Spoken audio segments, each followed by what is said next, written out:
Hi everyone, good evening and welcome back to my channel. So first of all, I want to talk about PDP. We see them bringing in television. So there's going to be some sort of video evidence being tendered in court today. Quite interesting. We're getting better with electronic evidence now in the PEPT. Well, good luck to them. Let's see how it goes. Whoever asserts must indeed prove. Now, looking at LP's case today, we saw the tendering of documents EC40G, EC40G1, EC8Gs. Now, these documents were not only for areas where, okay, we won or we lost. The LP, they were equally tendering documents, which refers to areas where election did not hold. And these are IRF documents and they are ward level documents. Areas or documents which were mutilated, where they used like TPEX, that's blood reports or results, so that's part of what was being tendered today in court. Now, the infallibility of the judiciary. What happened yesterday with regards to the senator who was talking about his wife being an ex-president of the Court of Appeal, and the threats by President Tinubu with reference to the illegal decisions that might be taken by the court. Now, is the court the home of illegal decision taking? Good question, but we need to answer that in the real video. So what am I saying? Click on that link and follow. Let's talk.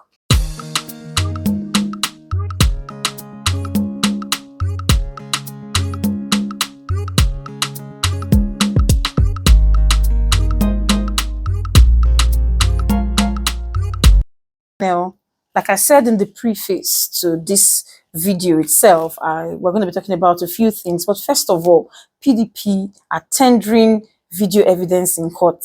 They are going to be setting up televisions and discussing about stuff that has happened in court. So what is your take? Like, do you have any idea of what's going to be happening there? Like, what do you think, they're trying to prove? That they won the election? This is really interesting. Who really won the 2023 presidential election? It's a very big question. And the judiciary, they're going to give us answers after going through documents and coming or arriving at a concrete decision using the reasonable man's test and the facts before it. Okay, so we don't know about PDP, but let's go over to LP. Today, we saw them tender documents EC40G, EC40G1, and the EC8G for areas where elections were not conducted. These are IRF documents and ward level documents, and also documents which had blood results. You have number 1, you change it to 7, you have 0, you change it to 8, What is the explanation for all of these discrepancies? Were we supposed to be having that kind of discrepancy when we knew that most part of this election was supposed to be electronically done, which was not the case? So I think it's really going to be interesting. Obi and his lawyers, they are going, to every length to prove their case. Like they are using everything, even in places where one would naturally not imagine that they would go to. Someone said, he's not called Okute for nothing. But I observed something in court today. The judges were not really smiling. Now I told you I went to court. And if you don't believe me, like I said, go to court. And the judges were not as happy. They were not really their usual jovial selves, like the way they used to joke, lighten the moods of everyone in court. They weren't really doing that today. And I don't know why that happened, but could it be because of the democracy speech, which had some undertone of threats in them, with reference to Tinubu? Could it be that? Because I know he said something like the court should not give any illegal decision. Would that illegal decision be that if after all findings, documents have been submitted, final written addresses have been submitted, and the court comes to a conclusion that Tinubu should leave, would that decision now be said to be illegal? Or is that what he's referring to as illegal?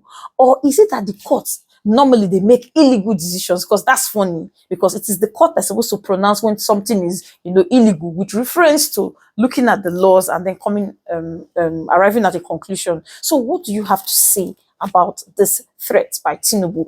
Could that be the reason why Justice Manu was not smiling, or Justice Ugo? Could that be the reason why everyone was just uptight, like, let's just get it done with and let's go home? And secondly, the senator who came online and was, he was talking, he was in the meeting and was telling everybody about his wife being, the ex-president of the Court of Appeal and all of that. So are you trying to tell us that the judiciary actually would not look at evidence before her to make decisions? However, they would look at their husbands or their wives or their soulmates or their girlfriends to arrive at conclusions. Eyes are still on the judiciary on this issue, because a mandate is alleged to have been stolen and must be recovered. I know people were talking about, like, the court is so meticulous. Why am I saying this? In court today, there were some corrections here and there. We had corrections with reference to, the date. The PEPT has a time frame. They have 3 weeks to hear this matter and, of course, to admit evidence on this issue. Now, they are in the stage of admitting evidence. No matter what they want to do, trial, calling of witnesses, cross-examination, re-examination, and all whatnot, they are supposed to end on the 23rd of June, but they had July there, and they had to have it corrected, because any little error, even up to technicality, can throw your case out of the window. Is that bad? That's why we're very meticulous when it comes to dates, when it comes to names, when it comes to phrases, when it comes to letters. One letter can even make your case be struck off. It's funny, but that's what they call technicalities, and it does not concern the court. That's why you have to open your eyes and your heart and your brain when you're filing. So make sure, just an advice for you, those of us who, you need lawyers for 1 or 2 things. Make sure that they know what they are doing, because you are the one spending the money. You don't want your case to be struck out at the end of the day. So, well, that's it for today. And all of you rejoicing that documents have been admitted in court, go back to my video when I talked about the admissibility of evidence and the relevance of that evidence. A document might be admitted in court, but is it relevant?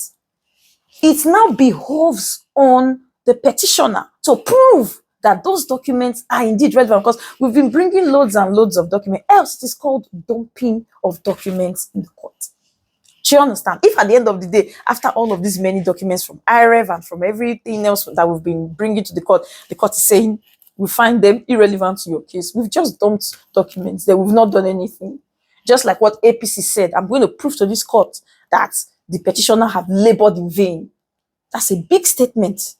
I won't lie to you, it's still haunting me. Like, wow, after all of this stress, you want to prove that they have labored in vain? Like, are you for real? So, guys, the fact that the court has admitted this evidence, the next prayer point for those of us alleging that your mandates have been stolen is, let it be relevant to the facts in issue. Let it provide enough grounds to prove your case, such that the court will say, indeed, there is not just a prima facie case, but a decision in your favor has been arrived at. So the court has adjourned to tomorrow, 14th of June, time 9 a.m. in the morning. Let's see what happens tomorrow. Don't forget to follow me on my social media handles, and you definitely will be getting all of the juicy details. Have a lovely evening. Bye from me.